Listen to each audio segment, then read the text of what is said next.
हम एक्सेप्ट करेंगे उसको। आप एफआईआर लिखो, अगर मैंने गलत एफआईआर लिखाई तो मेरे पे सजा होगी। आपका क्या लेना देना? एफआईआर तो करनी है, एफआईआर तो होगी सही, नहीं तो मैं बैठूंगा नहीं। उसके कथन लेंगे, दस्तावेज आश्वस्त कर रहे हैं हम जल्दी से जल्दी जांच। नहीं, हमें आश्वस्त होना ही नहीं, हमें आश्वस्त नहीं होना, हमें तो एफआईआर करनी है। हम गलत एफआईआर लिखाए तो हमें कोर्ट के नियम है।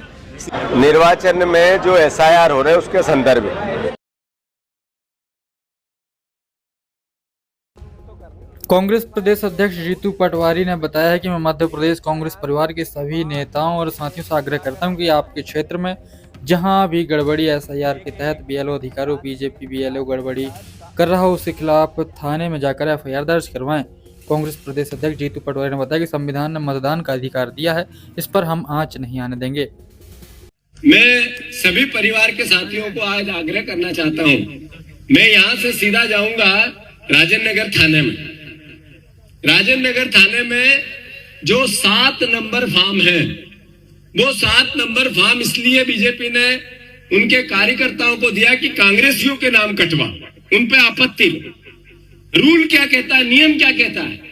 भारत के नागरिक को किसी ने वोट देने से या उसके वोट को निर्वाचन में काम लेने से रोका, वो अपराध है, क्राइम है। तो उस क्राइम के खिलाफ कांग्रेस जनों को एकजुट होना है।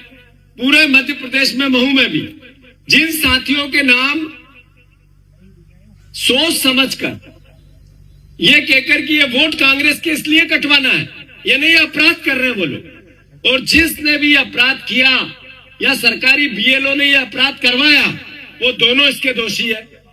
तो मेरा सभी परिवार के साथियों से आग्रह है, इस आने वाले 4, 5, 6 दिन में जो नेता राजनीति कर रहे हैं, आप सबको कह रहा हूं, जहां जहां अपना जिला पंचायत क्षेत्र हो, अपना जनपद का क्षेत्र हो, अपना सरपंच का क्षेत्र हो, अपना पार्षद का क्षेत्र हो, जहां ऐसी विसंगति आ रही है, एक कहानी है कि नाम जुड़वा दें और एक कहानी है कि जिसने ऐसा कृत्य किया उसको सजा दें। तो मैं दूसरे विचार का आदमी हूं, उनके खिलाफ एफआईआर लिखाओ थाने में जाके। मैं भी आज जाऊंगा, मेरे बूथ पे मैं बीएलओ 2 हूं, वहां पे जाकर लिखाऊंगा। तो ये सब कांग्रेस के परिवारजनों से मेरा आग्रह है, महू के कांग्रेस जनों से, कि ये चिंगारी यहां से उठेगी, पूरे मध्य प्रदेश में जाएगी। साथ दोगे कि नहीं? जरा हाथ ऊंचा करो। नहीं, एफआईआर करने के बाद 14 डेज में निराकरण करना है। प्राथमिक जांच, एक मिनट, प्राथमिक जांच का कौन से विधि से बंधे हुए हैं, विधि के अनुसार ही कार्रवाई। बिल्कुल सही हुआ। डॉक्यूमेंटेशन करना पड़ेगा सर, डायरेक्ट कर सकते तो हम बिल्कुल कर लेंगे। 1 मिनट, आप सही हो। कब? जब फॉर्म 7 के अंतर्गत आवेदक ने आपत्ति ली, उसकी जांच करने का अधिकार बीएलओ का था। बीएलओ ने उस आपत्ति को एक्सेप्ट कर लिया और एक्सेप्ट करने के बाद बीएलओ ने उसको 14 का नोटिस दे दिया। यानी उसने ये कहा कि ये भारत के नागरिक नहीं हो, आपने उसको सीधा कह दिया भारत का। इसका मतलब है अपने आप में एविडेंस बन गया है। ये हम वो लाए हैं, हमने सिर्फ ये 7 का फॉर्म नहीं लाए हैं, इसके नीचे फॉर्म 14 भी आ गया है, जिसमें नोटिस दे दिया उसने वोटर को सीधा। किसने? बीएलओ ने, कि आपको जो हमें शिकायत मिली उसको हम स्वीकार करते हैं। हाँ, मैं फिर से आपको करेक्ट करूं, ये आपको समझना पड़ेगा। आप सही हो, पहले उसमें लिखा है कि विधि ने 15 दिन 14 दिन में आपको प्राइमरी इंक्वायरी के बाद एफआईआर करनी है। ये कब करनी है? जब हम फॉर्म 7 का आधार लेके आपके पास आते हैं। ये एविडेंस बन गया, उसने 7 के बाद फॉर्म 14 से नोटिस दे दिया वोटर को, यानी उसने एक्सेप्ट कर लिया कि तुम नागरिक नहीं हो भारत के। उन्होंने कहा तुम नागरिक नहीं हो, ये यहाँ तक की प्रक्रिया हो गई है। ये सरकारी कर्मचारी निर्वाचन ने कह दिया, हम उसको चैलेंज कर रहे हैं। इसमें 14 दिन नहीं है, इसमें नहीं, बताओ ये हम किसी भी आपने अभी आवेदन दिया सर, उसकी जांच हम करेंगे, सामने वाले को बुलाएंगे, उसके कथन लेंगे, दस्तावेज इकट्ठे करेंगे, कर रहे हैं हम जल्दी से जल्दी जांच। नहीं, हमें आश्वस्त होना ही नहीं, हमें आश्वस्त नहीं होना, हमें तो एफआईआर करनी है। हम गलत एफआईआर लिखाए तो हमें कोर्ट के नियम है, सीआरपीसी के, कि हम गलत अगर कोई एफआईआर लिखाएंगे तो कोर्ट हमें सजा देगी। सही है, हम एक्सेप्ट करेंगे उसको। आप एफआईआर लिखो, अगर मैंने गलत एफआईआर लिखाई तो मेरे पे सजा होगी। आपका क्या लेना देना? स्वाभाविक सी बात है, हमारा कोई लेना देना नहीं है, लेकिन प्राइमरी फेज से डॉक्यूमेंटेशन तो पूरे होंगे ना। तो डॉक्यूमेंटेशन लाया ना मैं, ये क्या लाया सर? आप बोल रहे हैं उसको एक बार सर, जो आप दे रहे हैं इनका परीक्षण करेंगे हम, तो भी दस्तावेज मंगाएंगे। और मैं आपको आश्वस्त इस बात के लिए कर रही हूं कि जितनी जल्दी हो जाएगी उतनी जल्दी जांच। ये एफआईआर का ही मुद्दा है। आपने अगर वो 14 का नोटिस का वेट कर रहे थे हम, ये तो हो गया था पहले ही। अगर वो 14 नोटिस बीएलओ ने घर वालों को दे दिया, ये कल दिया और मैं आज आ गया, यहाँ से क्राइम चालू हो जाता। मैंने बार बार बयान दिया था कि जिस बीएलओ ने ये कहा कि ये इनकी साथ दिया बीजेपी का, तो हम आपके खिलाफ एफआईआर लिखाएंगे। तो हमने जो एफआईआर कब लिखा रहे हैं, जब उसने साथ दे दिया। निर्वाचन में जो एसआईआर हो रहे हैं उसके संदर्भ में इसका हमने ये वेबसाइट चुनाव आयोग की से लिया है। दो बातें हैं। एसआईआर का मूल उद्देश्य क्या है कि निर्वाचन नामावली शुद्ध हो, इसमें जो नाम रहे वो आए।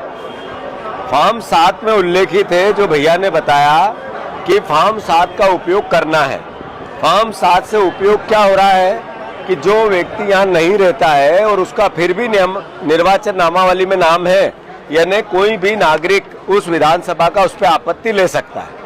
पर ऐसी स्थिति में गलत और भ्रमित जानकारी से उसका नाम कटाने का षड्यंत्र करेगा, यह आपराधिक एक तरह से कृत्य है, अपराध है। इसके खिलाफ कानूनन उसको 1 साल की सजा मिल सकती है या कोई किसी प्रकार का उस पर दंड लग सकता है। ये फॉर्म 7 में ही उल्लेखित है।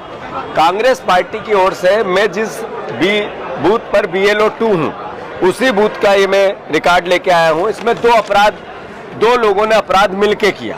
एक किया BLO ने, जो सरकारी कर्मचारी है, उसने सीधे नोटिस इसके ये फॉर्म का जब फॉर्म भरते हैं तो इस फॉर्म को सत्यापित किया जाता है कि हाँ जो जानकारी मिली इस पर हमें भरोसा है, और उसको उन्हें एक्सेप्ट किया। और एक्सेप्ट के बाद फिर दूसरा एक फॉर्म दिया जाता है, जो परिवार के लोग जो वोटर लिस्ट में है उनको कहा कि आपका कि जो आवेदन आया इसको हमने स्वीकार किया, आप इस हिसाब से भारत के नागरिक नहीं हो, फिर सत्यापित करो हो तो। यानी इसका मतलब है उसको परेशान किया गया। पहले जब एसआईआर की प्रक्रिया चल रही थी, इनसे 7, 11, 12 तरह के एविडेंस लिए गए थे कि ये सब नागरिक है, और BLO नहीं लिए थे। तो चूंकि ये पूरा दुर्भावना से हो रहा है, किसी भी तरह के नफरत से हो रहा, तो एफआईआर लिखाने आए। एफआईआर लिखाएंगे, आवेदन नहीं देंगे। अगर एफआईआर नहीं लिखोगे तो हम यहाँ धरना देंगे। ये आपको मैं इसलिए बताना चाहता हूँ, एफआईआर बहुत जरूरी है, क्योंकि इसने ये पूरे मध्य प्रदेश में बीजेपी के कार्यकर्ता इस तरह का अपराध कर रहे हैं। जो वोट चोरी का मामला है, जो राहुल गांधी उठा रहे हैं, जो वोट चोरी से सांसद बना रहे हैं, प्रधानमंत्री बन रहे हैं, मुख्यमंत्री बन रहे हैं, यहाँ विधायक जीत रहे हैं। इंदौर शहर में 5 लाख के लगभग नाम कम हुए। मतलब ये वोट चोरी से नाम बढ़वाए गए थे, उससे ये चुनाव जीते।